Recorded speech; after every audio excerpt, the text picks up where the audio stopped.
Okay, तो हम शुरू करने वाले हैं आज का टॉपिक। आज हम करेंगे वेव इक्वेशन। तो देखो, अभी तक हमने क्या पढ़ा है कि मैक्सवेल ने ये प्रूव कर दिया कि there is a magnetic field because of time varying electric field and he has modified the Ampere circuital law. यहाँ तक हमने कल कर लिया था। तो उसके बाद इलेक्ट्रोमैग्नेटिक वेव्स कैसे बन गई, क्योंकि अभी तक तो हमें सिर्फ ये पता है कि कैपेसिटर के अंदर जो इलेक्ट्रिक फील्ड है उसके कारण कैपेसिटर के बाहर वाले जगह पर मैग्नेटिक फील्ड भी जनरेट हो रहा है, लेकिन इलेक्ट्रोमैग्नेटिक वेव की बात अभी तक नहीं की गई। तो आज के हमारे टॉपिक में हम सारा का सारा वेव करने वाले हैं, टेक्निकल पार्ट करने वाले हैं। तो ठीक है, मैक्सवेल से स्टार्ट करेंगे। तो अब हमारे पास ये कंक्लूजन है that what are our 4 Maxwell equations. मैं उन सबको दोबारा यहाँ पर लिखने वाला हूँ।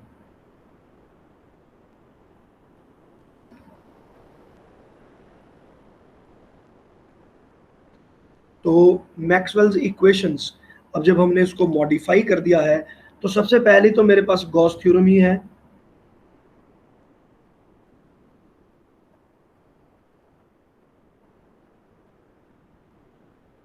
Same, no changes in this. Number 2, Gauss theorem for magnetism. This is equal to 0. ये हमने मैग्नेटिज्म एंड मैटर वाले चैप्टर में किया था। थर्ड इज फैराडेज इक्वेशन, जो कि हमारे लिए बहुत इंपॉर्टेंट है। EMI में हमने किया था ये Faraday's law. And Faraday's law is E.dl, length of the conductor. This is equal to minus d phi p by dt. And fourth equation जो कि आज के लेक्चर के लिए बहुत इंपॉर्टेंट है, वो है हमारे पास modified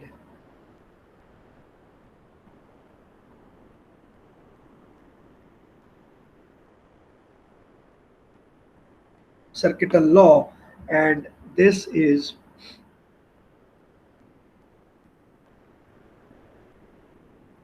P dot dl is equal to mu naught IC plus epsilon naught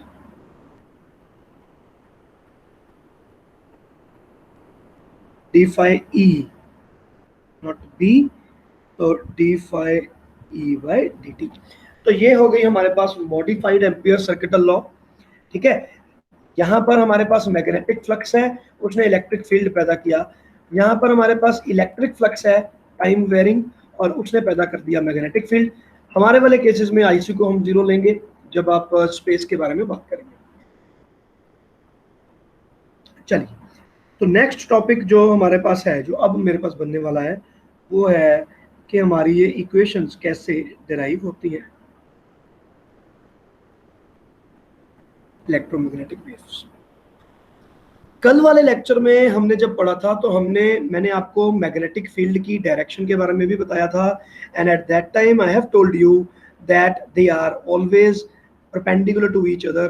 तो अगर मेरे पास ये इलेक्ट्रिक फील्ड है तो मैग्नेटिक फील्ड को मैंने जेड डायरेक्शन में या किसी और डायरेक्शन में लेकर तो आपको दिखाया था कि magnetic field will be taken like this and this angle is 90 degree. तो ये आपके पास प्रूफ था। ठीक है, तो अब हम एक इसी डायरेक्शंस को ही यूज करते हुए आगे जाएंगे। So now we are moving into 3D। तो let us have a 3D graph first of all.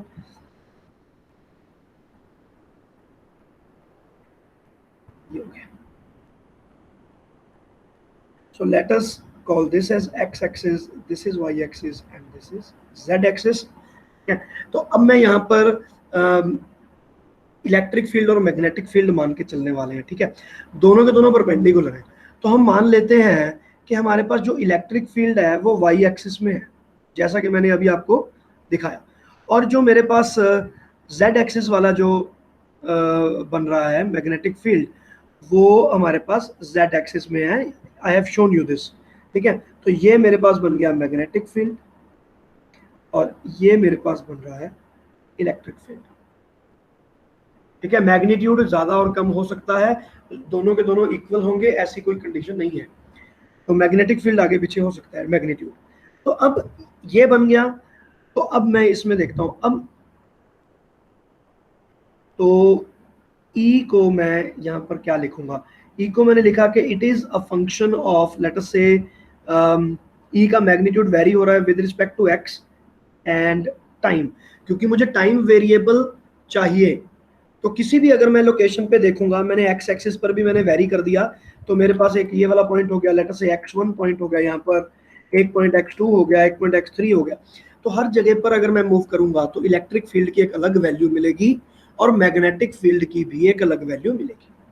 तो मतलब इलेक्ट्रिक फील्ड और magnetic field they are the variable of x, they depend on x and their value also depend upon t, क्योंकि मुझे time variable तो चाहिए ही चाहिए, क्योंकि मेरे पास यहाँ पर मुझे with respect to T differentiate करना है, तो टाइम वेरिएबल तो मुझे चाहिए चाहिए, और विद रिस्पेक्ट टू एल भी वेरी होना चाहिए, तो मैंने दो वेरिएबल मान लिए।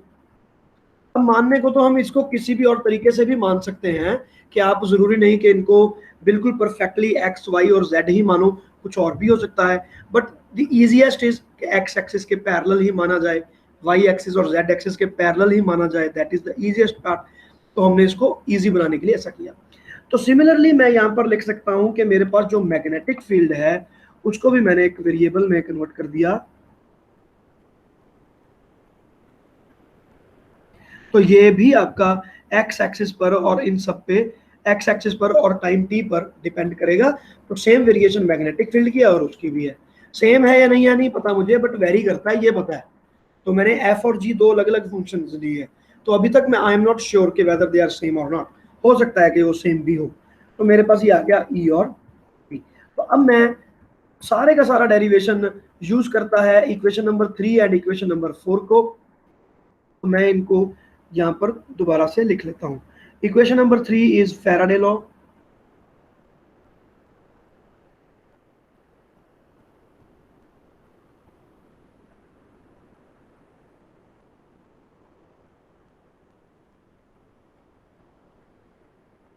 Modified ampere circuital law.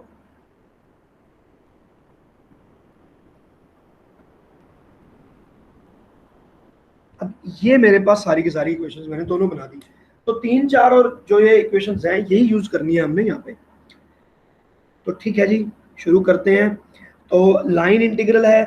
मैंने यहाँ पर इस डायग्राम में बेसिकली ड्रॉ क्या किया है, मैंने ड्रॉ किया हुआ है कोई भी स्पेस, ये स्पेस है मेरे पास। स्पेस मतलब जैसे मेरा रूम, अब मैं मान के चलूं, देखो जैसे आपका रूम भी मैं अगर देखूं तो light we know is electromagnetic wave.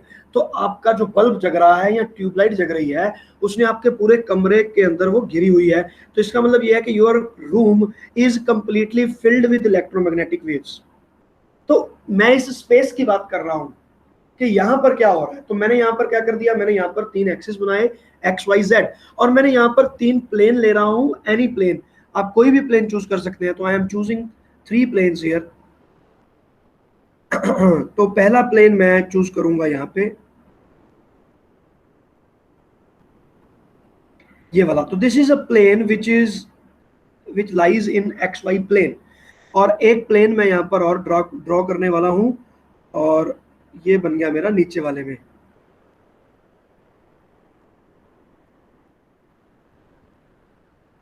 हम्म,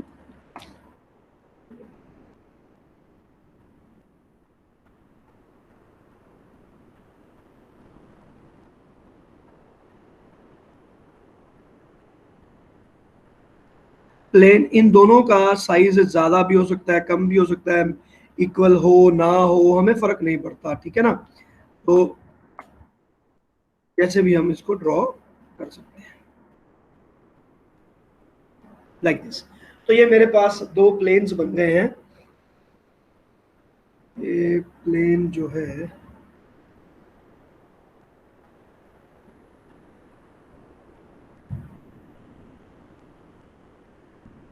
यहाँ पर अब देखो, तो ये एक ये प्लेन बन गया, एक ऊपर वाला प्लेन बना हुआ है, ठीक है। और इसके साथ में एक थर्ड प्लेन भी बन सकता है, but we are not concerned with that, लेकिन मैं बना रहा हूं ताकि आप लोगों को अंडरस्टैंडिंग में दिक्कत ना हो।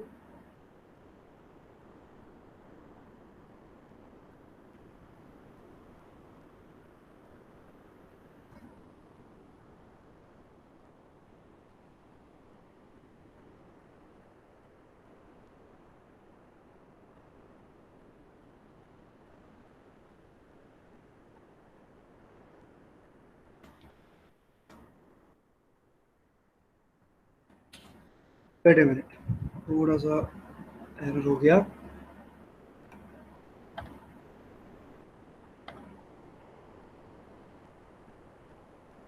ठीक है, तो ये हो गया। तो ये मेरे पास 3 प्लेन है। ठीक है, 3 प्लेन का मैं यहाँ पर नाम लिख रहा हूँ। ये है मेरे पास y z plane, x Y plane and this is x z plane. तो इसमें तो कोई भी मुझे नहीं लग रहा कि आपके पास कोई प्रॉब्लम आनी चाहिए, समझ में आ ही गया होगा।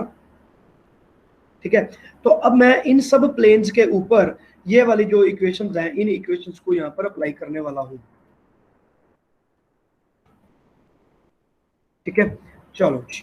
तो सबसे पहले मैं इनका नेमिंग कर देता हूँ। So let us call this as plane number 1, let us call this as plane number 2 and this as plane number 3। ठीक है, तो let us start with plane number 1।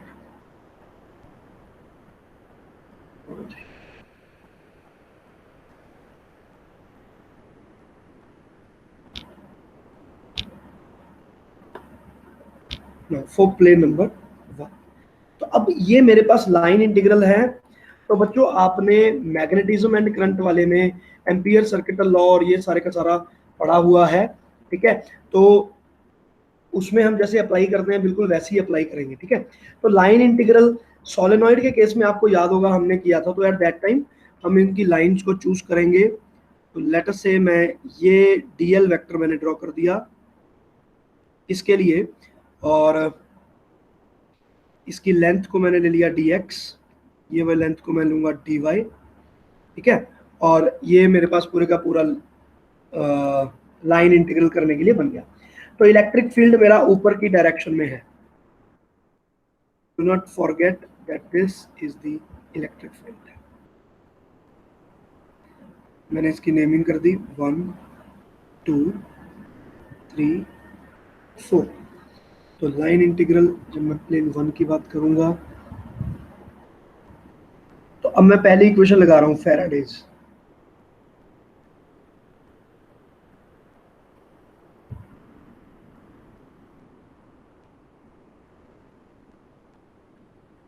अब देखो ईडीएल है, तो मैं इसको डिवाइड कर दूंगा और सारे के सारे डीएल को अलग लूंगा।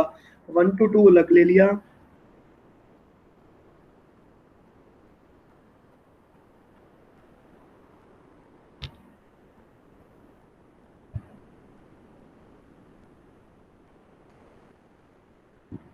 किसी को कहीं पर भी कोई प्रॉब्लम लगे तो बता देना।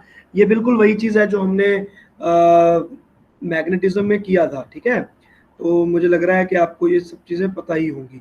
सो this will be equal to minus D. इसको मैं ऐसे ही लिख लेता हूँ।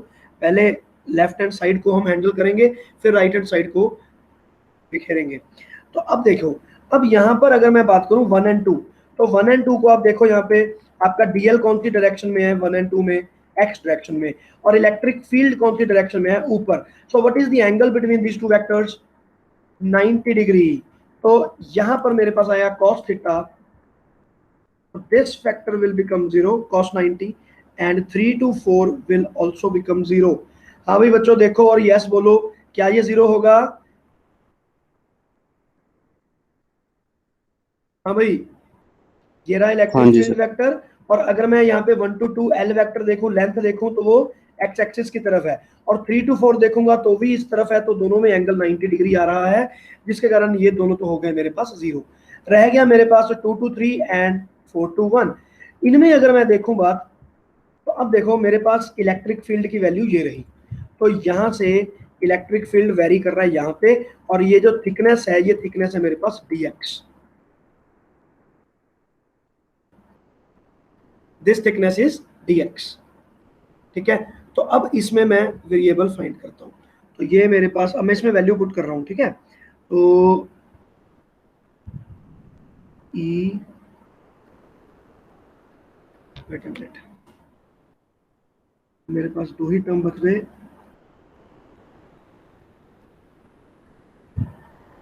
और डीएल, डीएल कितनी थिकनेस है उसकी, dx है। तो dx लिख दिया और यहाँ पर लिख दिया cos थीटा प्लस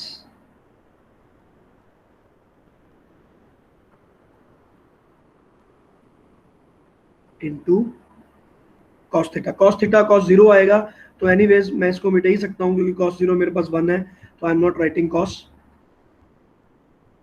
तो ई डी एक्स ओके। और इनमें भी डिफ्रेंशिएट करना पड़ेगा, तो इसको मैं लिखता हूँ E at X position dot D X, और इसको मुझे लिखना पड़ेगा दूसरे वाला ई, तो E at X plus D X, दूसरी पोजीशन पे जो ई है वो, so this will be equal to minus D five B by D T. तो इंटीग्रेशन के साइन को अब मैं हटा सकता हूँ यहाँ से, क्योंकि मैं I am talking about a particular value, तो ई कांस्टेंट हो गया दोनों केसेस में, और एक्स जो है मेरे पास वो लेंथ आ गई, तो ये आ जाएगा इसका डेल्टा एक्स लिख लेता हूँ मैं, ठीक है। तो ये आ गया ई एक्स इंटू डेल्टा एक्स, और यहाँ पर देखो, यहाँ पर मेरे पास 180 डिग्री था, तो यहाँ पर माइनस आएगा, कॉस 180 बच्चे समझ में आ रहा है?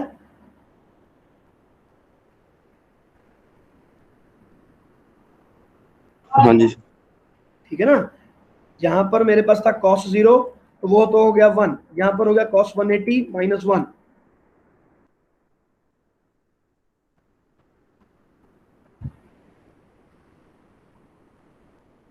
अब यहाँ पर डेल्टा एक्स कॉमन ले लेंगे, एक्स माइनस,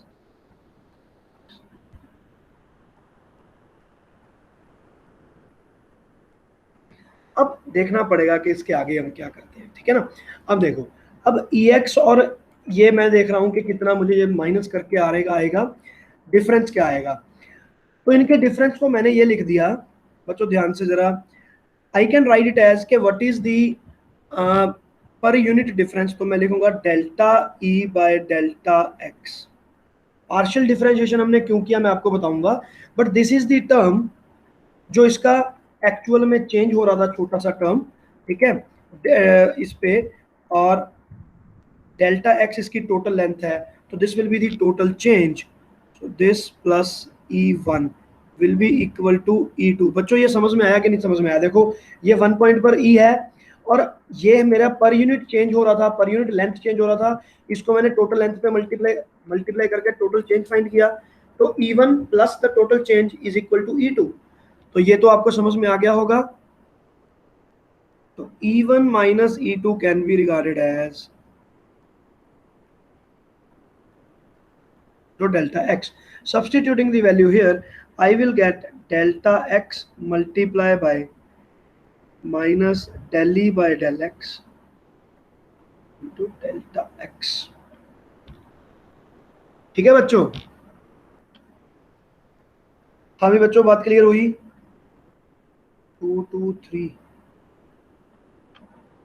अरे नहीं, छोटी सी गलती कर गए बच्चे, देखो आपने ध्यान भी नहीं दिया, मैंने भी नहीं दिया, ये 2 2 3 है, तो 2 2 3 अगर मैं डेल्टा एल की बात करूंगा तो डी वाई आएगा ना, तो यहाँ पर आपका वाई आना चाहिए था, मैंने ये गलती कर दी, यहाँ पे वाई आना था आपका, तो ये डेल्टा वाई आना था,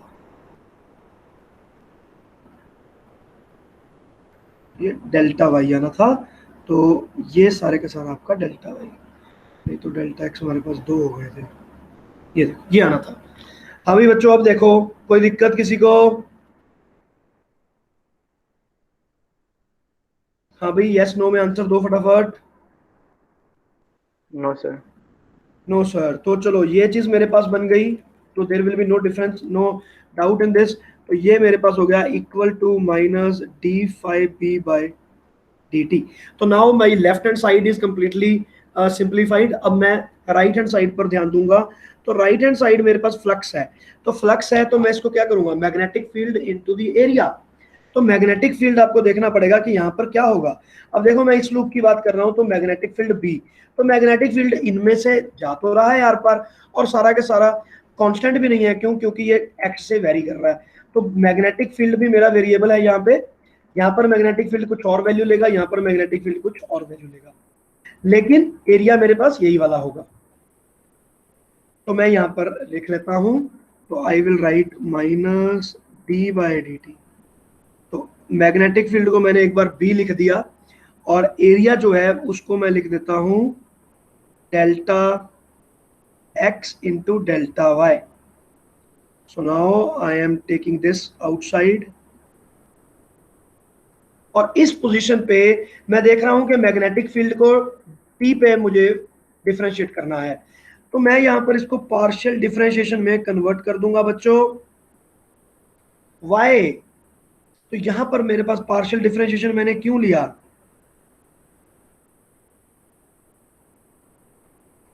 because E and B depends on two variables.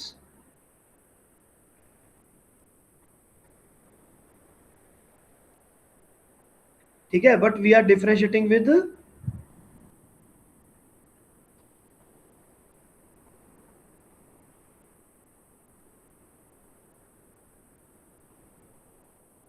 with one variable only।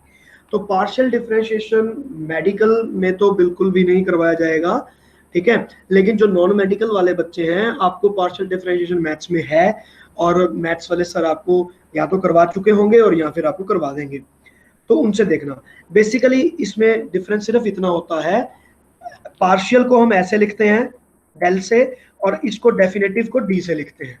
तो व्हाट इज द डिफरेंस? अगर मैं डेफिनेटिव लिखता हूं तो मेरे पास एक ही वेरिएबल होता है, ठीक है, जैसे y is equal to F of X, तो जब मैं इसको dy बाई डी एक्स लिखूंगा तो I will differentiate it, okay, क्योंकि ये सिर्फ x का वेरिएबल है।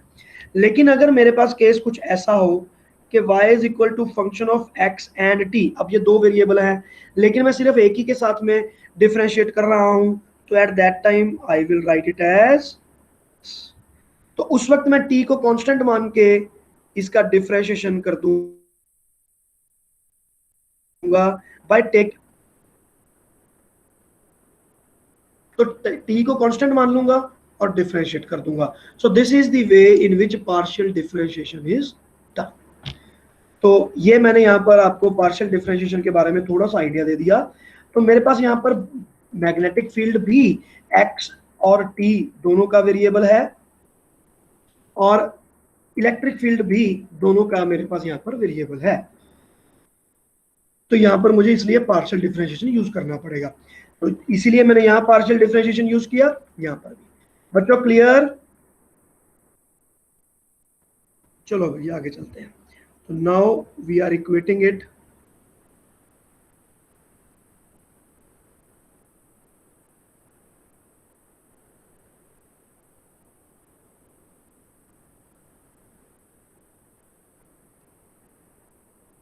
तो डेल एक्स और डेल वाई ये दोनों के दोनों मेरे पास यहाँ पर कैंसिल हो जाते हैं, और मेरे पास इक्वेशन बन जाती है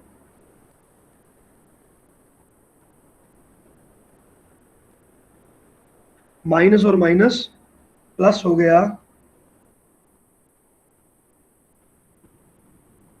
del v by del t। So this is a very very important equation, याद नहीं करनी for our further differentiation, for our further derivation, okay, याद नहीं करना, it's not a formula for you to remember, सिर्फ वैसे ही बता रहा हूँ। इसको हम ऐसा करते हैं, ऑरेंज कलर से कर देता हूँ, कंफ्यूजन नहीं होगा, ठीक है। तो ये मेरे पास पहला इक्वेशन बन गया। बच्चों क्लियर हो गई बात यहां तक? मैंने अभी सिर्फ प्लेन वन डील किया है और इक्वेशन नंबर 3 मैंने यहाँ पर अप्लाई किया है, तो अब मैं इक्वेशन नंबर 4 यहाँ पर अप्लाई करने वाला हूं।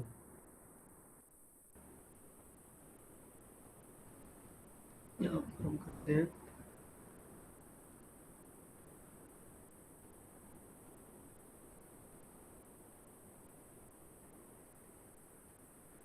Faraday's law for loop 1। तो अब मैं अप्लाई करने वाला हूं एम्पियर सर्किटल लॉ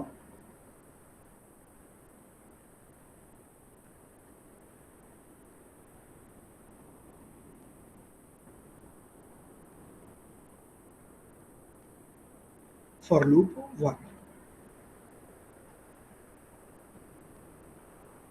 ओके चलो जी, तो एम्पियर सर्किटल लॉ में मेरे पास आएगा integral of B dot D L,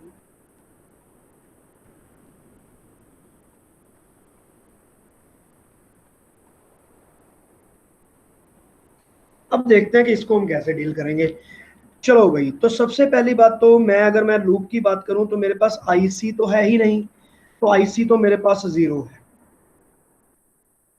मेरे पास 0। दूसरी चीज है यहाँ पर इलेक्ट्रिक फ्लक्स। तो हमें देखना होगा कि जिस लूप की मैं बात कर रहा हूं, तो इसके पैरों में यहाँ पर मैं लूप 1 लिख सकता हूँ, ठीक है ना। तो लूप 1, तो ये जो मेरे पास लूप 1 है, उसकी अगर मैं बात करूं तो मुझे देखना होगा कि उसके अंदर से इलेक्ट्रिक फ्लक्स जा भी रहा है या नहीं। तो देखते हैं, तो देख सकते हैं कि इस लूप के जो इलेक्ट्रिक फील्ड है वो बिल्कुल इसके ऊपर से ऐसे क्रॉस हो रहा है, लेकिन वो इसको कभी भी कट नहीं कर रहा। So what is the flux of electric field for the loop number 1? 0।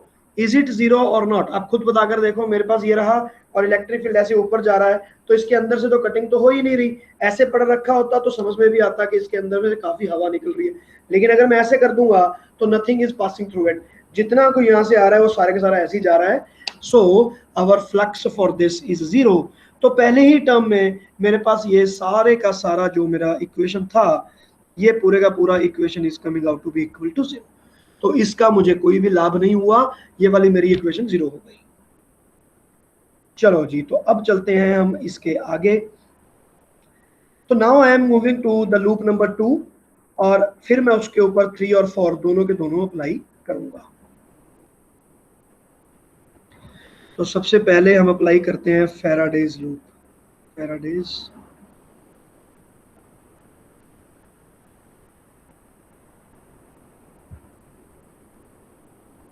For loop 2।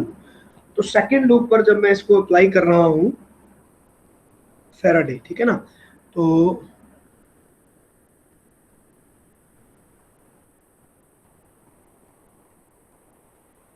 Magnetic flux की मेरे पास अब बात आती है। तो लेट अस चेक में है भी या नहीं। तो ये रहा मेरे पास लूप 2, और ये मैं देख सकता हूं कि magnetic field is completely parallel to the to the plane. तो magnetic flux through loop 2 is 0। तो मेरे पास यहां पर भी ये आंसर डायरेक्टली आ जाता है 0, ठीक है, एज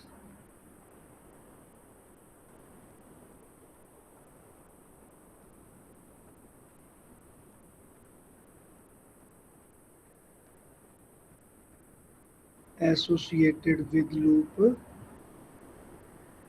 2। बच्चों समझ में आ गया? कुछ प्रॉब्लम है तो बोल दो। ये मैं यहां पर भी लिख सकता हूं,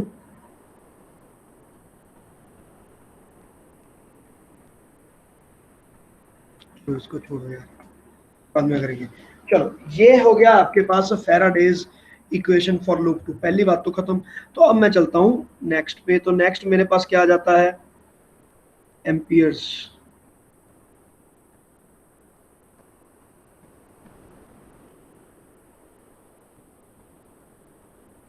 फॉर लूप 2। अब देखते हैं, अब ये खुलनी चाहिए। तो ये मेरे पास बन गया P dot D L mu naught IC plus F सारे नॉट। बच्चों समझ में आ रहा है?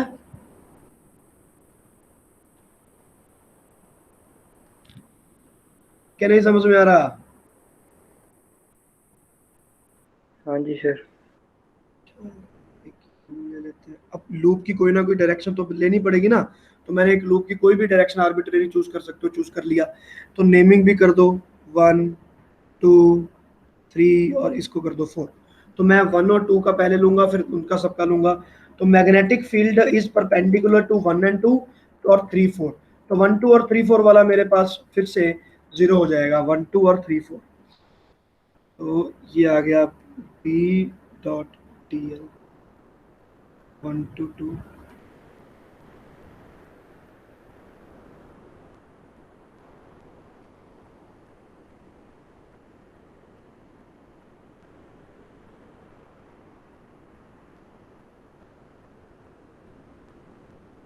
So this is equal to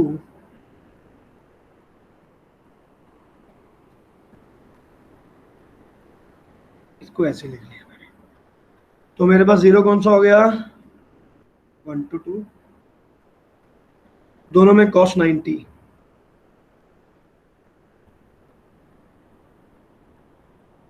okay, उसके बाद चलते हैं। अब मेरे पास आ गया 2 3, तो इसमें क्या करूंगा मैं, 2 3, तो 2 3 हम यहाँ पर देखते हैं, तो 2 3 वाला ये रहा, तो 2 3 का एल और बी दोनों के दोनों सेम डायरेक्शन में है, तो इनका एंगल हो गया cos 0, cos 0 हो गया 1, लेकिन ये थोड़ी सी आगे है, तो इसकी भी लेंथ हम लिखनी पड़ेगी, लेंथ इसकी वायर की जाएगी dx, ठीक है, और ये वाली को मैं लिख सकता हूँ dz, ठीक है। तो 2 3 की जो लेंथ है वो तो आ रही है 2 dz, dl की जो लेंथ होगी, ठीक है। और जो मैं इधर से वेरी करूंगा तो इसको मैं लिखूंगा bx और इसको लिखूंगा bx प्लस dx, तो 2 3, तो 2 3 वाले को मैं लिख देता हूं, और थिकनेस इसकी आएगी dz प्लस cos 0 1 हो गया, और ये आ जाएगा मेरे पास bx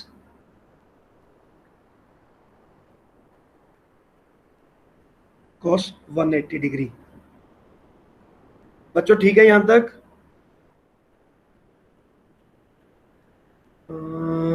कुछ गड़बड़ तो नहीं कर दी?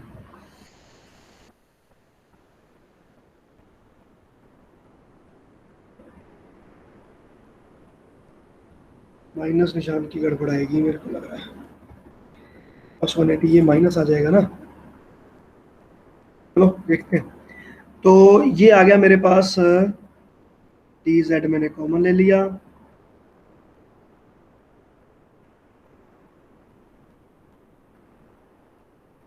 अब देखो जो आईसी है, आईसी को तो मैंने 0 ही पुट कर दिया यहाँ पर value,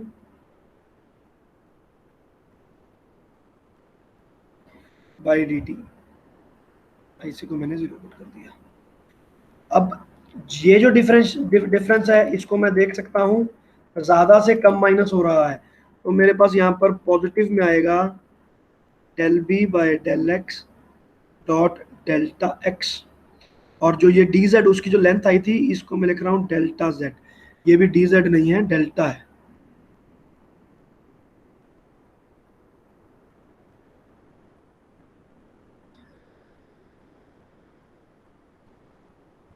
this is equal to mu naught epsilon naught D phi E by, अब मैं इलेक्ट्रिक फ्लक्स के बारे में बात करूंगा, म्यू नॉट एप्सिलॉन नॉट।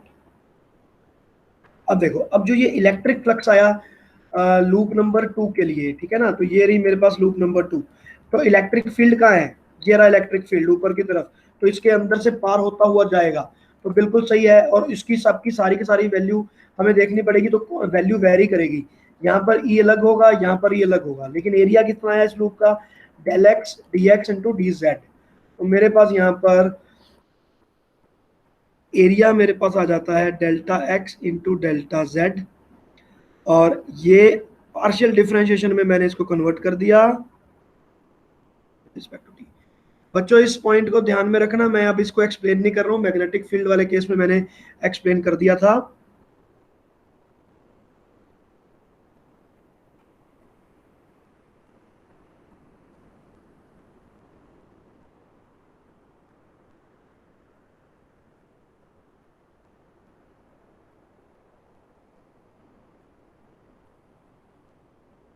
ये मेरे पास सारे के सारे कैंसिल हो गए, तो इक्वेशन मेरे पास बन गई,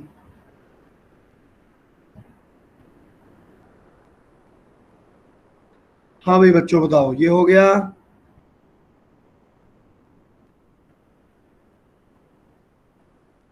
समझ आ गया?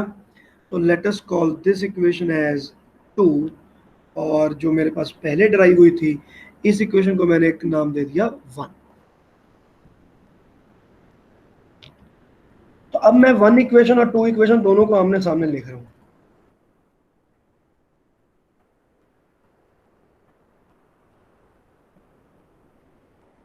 इक्वेशन 1 मेरे पास बनती है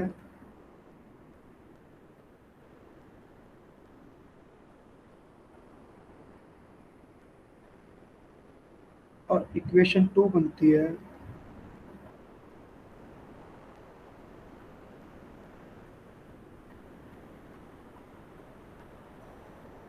हाँ भाई बच्चों, कोई problem? No problem? No sir. अब इनको हम सब्स्टिट्यूट कैसे करेंगे, क्योंकि पार्शियल डिफरेंशिएशन। तो अब मैं क्या करने वाला हूं, दो वेरिएबल्स हैं, दोनों को फर्दर डिफरेंशिएशन करने वाले हैं। तो इनको हम नई इक्वेशन में हम कन्वर्ट करेंगे। तो कैसे कन्वर्ट करेंगे देखते हैं।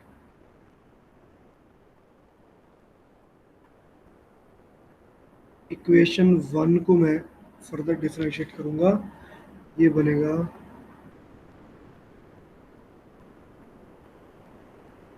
डेल टी लाया मैं नीचे, ठीक है, तो ये बन गया मेरे पास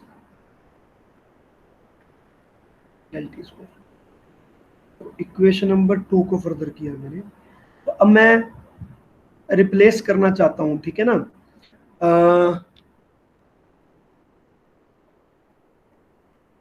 तो यहाँ पर मेरे पास पी आ रहा है ना, तो इसको और इसको आप ऐसा करो,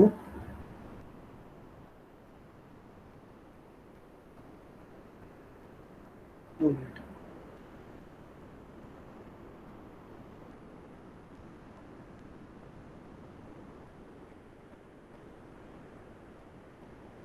आगे पीछे करके लिख दिया, ठीक है।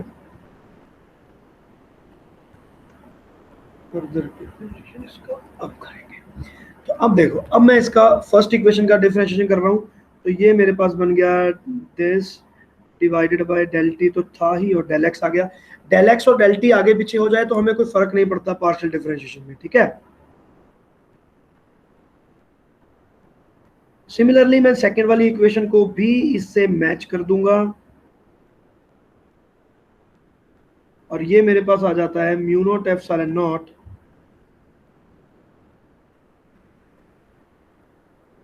Del X. बच्चों समझ में आ गया?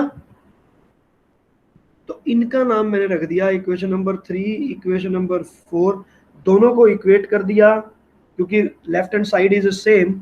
सो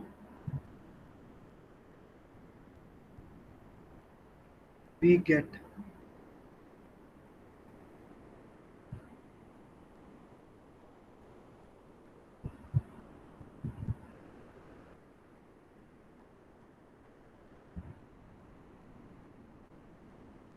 यार, उफ,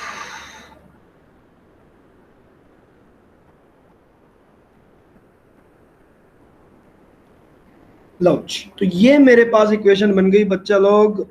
ये है मेरी फुल एंड फाइनल इक्वेशन, ठीक है ना, फुल एंड फाइनल इक्वेशन। तो इसमें मैंने क्या किया, ये वाली मेरे पास जो दो इक्वेशंस हैं, इनमें मैंने बी को इक्वेट करके इलिमिनेट कर दिया और ई की इक्वेशन बना ली। अब मैं फिर से इन दोनों का दोबारा डिफरेंशिएशन करूंगा और मैं अब कोशिश करूंगा कि ई को रिप्लेस कर दूं। तो चलो फिर अब मैं ई को रिप्लेस करता हूं। तो ई को रिप्लेस करना है मैंने, तो del E by del X तो यहाँ पर है ही, तो इसको मैंने बना दिया del square E divided by, और यहाँ पर मेरे पास बन जाएगा एक्स था टी पर लेकर आए, टी यहाँ पर पहले से था, ये बन गया। और दूसरी इक्वेशन से मैं ले पाऊंगा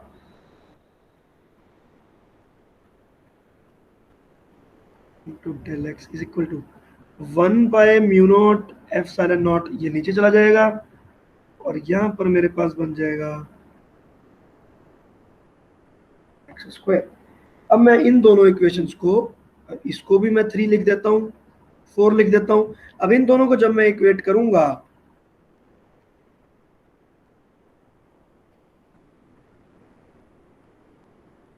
हमें क्या मिल रहा है, हमें मिल रहा है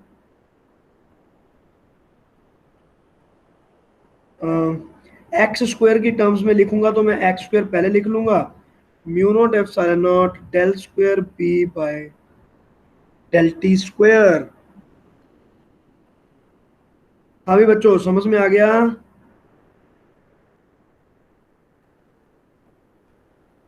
किसी को कोई प्रॉब्लम है तो बोल दो।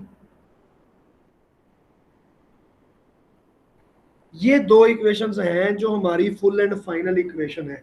तो ये इक्वेशन बन गया मेरा इलेक्ट्रिक फील्ड का, और ये इक्वेशन मेरे पास बन जाती है मैग्नेटिक फील्ड की।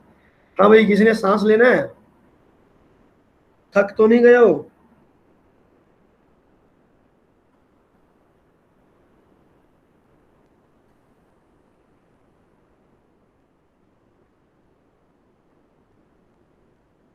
इक्वेशन ऑफ वेव देखो 11th स्टैंडर्ड में हमने पढ़ा था, ठीक है।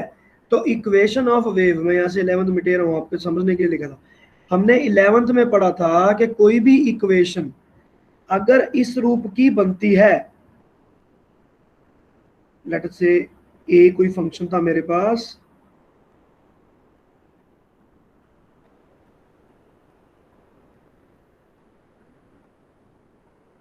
अगर ये इक्वेशन मेरी बनती है तो इसको मैं लिखता हूं general equation of wave, general wave equation.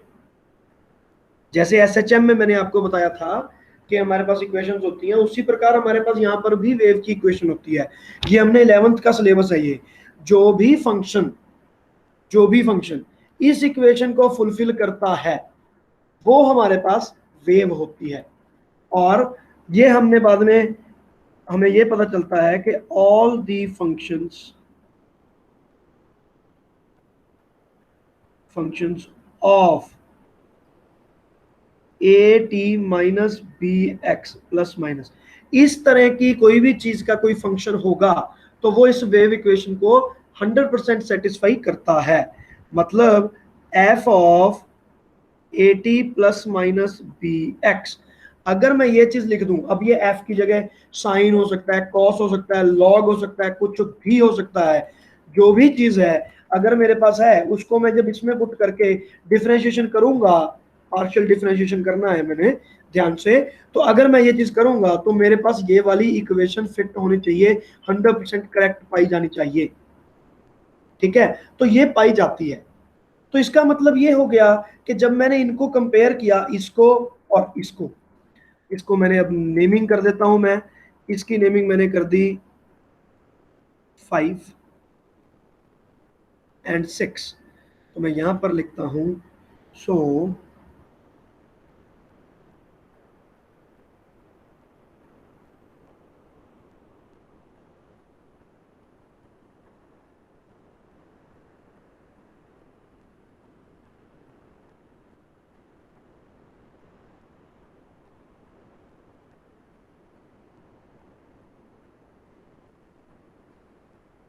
we find that electric field and magnetic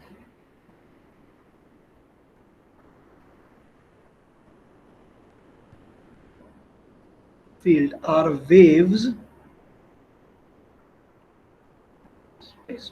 अब देखो हमने क्या किया, सबसे पहले हमने क्या अजम्पशन लगाई थी, हमने बोला कि मान लेते हैं कि मेरे पास E क्या है, E is equal to the function of X and T, और मैंने सेम ही चीज मैंने बोल दी मैग्नेटिक फील्ड के लिए, ये मैंने माना था।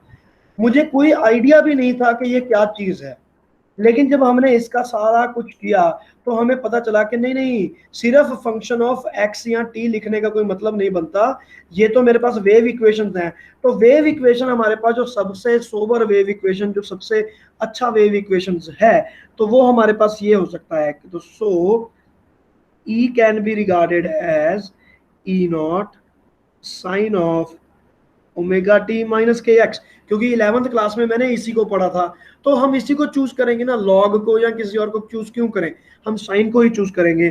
तो मैग्नेटिक फील्ड का भी मेरे पास यही बन गया,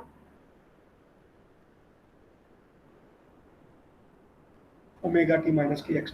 तो अभी तक तो मुझे सिर्फ ये पता था कि E is a function of X and T, और B के लिए मैंने बताया था कि it is a function of X and T. तो मैंने तब ये बोला था कि मुझे कुछ नहीं पता, मुझे एफ और जी के बारे में कोई चीज नहीं पता, whether they are the same, sine है, लॉग है, क्या है, मुझे नहीं पता। मुझे सिर्फ ये पता है कि they are dependent on x and T. तो उससे मैं ये वाली कंडीशन फुलफिल मैंने कर दी। हाँ भाई बच्चों, so this is the last equation for this derivation. अभी खत्म नहीं हुआ है, इसलिए ज्यादा खुश मत होना कि खत्म हो गया, 15 मिनट्स अभी भी बचे हैं, ठीक है। तो अभी आप देखो कि ये चीज आपको समझ में आई कि नहीं आई। तो ये मेरे पास दो इक्वेशंस बन गई, और ये इक्वेशंस जो हैं ये हमारी वेव इक्वेशंस होती हैं omega T minus K x. जहां पर भी omega T minus K x दिखा वो आपके लिए एक वेव होता है। ओमेगा इज एंगुलर फ्रीक्वेंसी,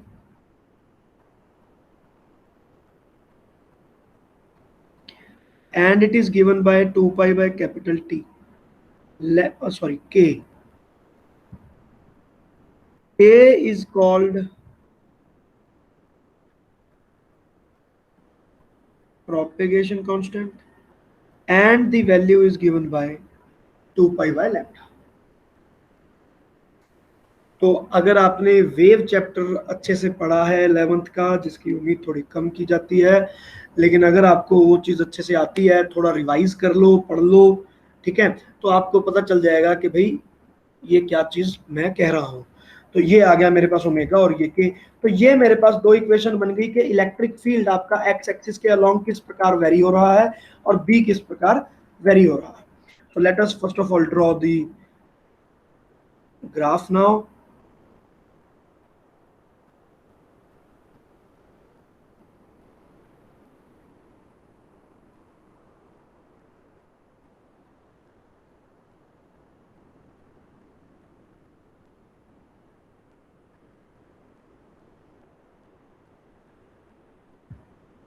ठीक है, ये पेज ही खराब करेगा मेरा। चलो अगेन ट्राई करते हैं।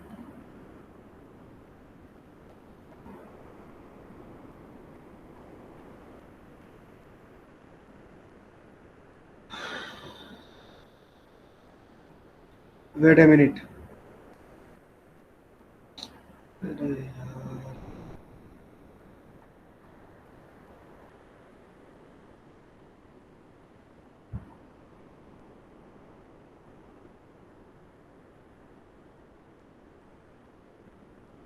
ठीक है। तो अब ये मेरे पास इसका ग्राफ कैसा बना ये देखते हैं।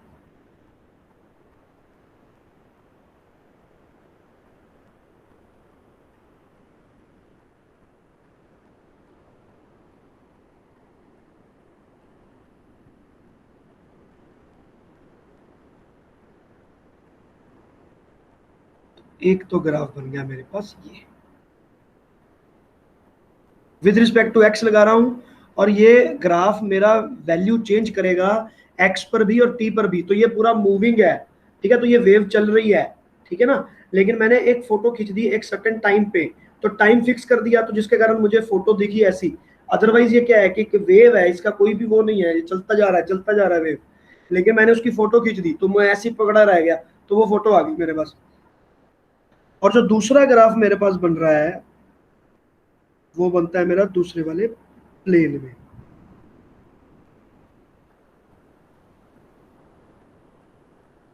ऐसे।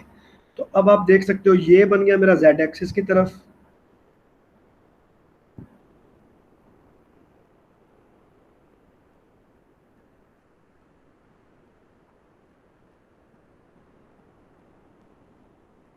ठीक है। और जो रेड कलर में मैंने बना दिया, this is my electric field.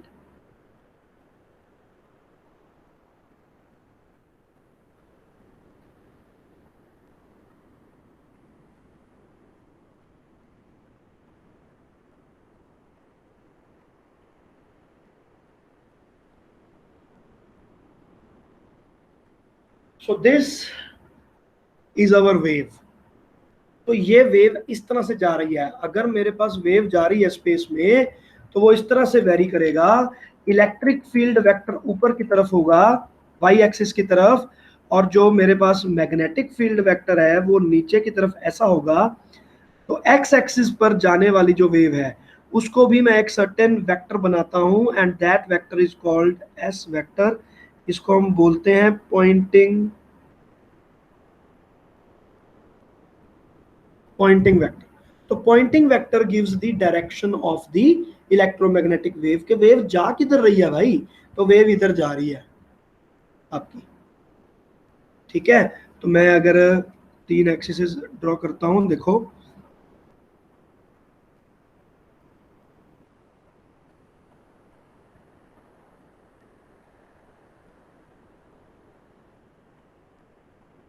ठीक है, मैंने ये 3 एक्सिस ड्रॉ की।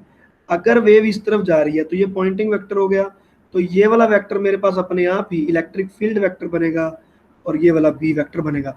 सो electromagnetic wave is shown like this also in a very simple way, ठीक है। और पॉइंटिंग वेक्टर जो होता है it is given by what, gives the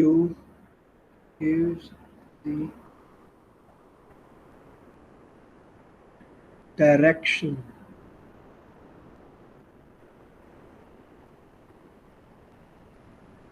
propagation of wave. X vector is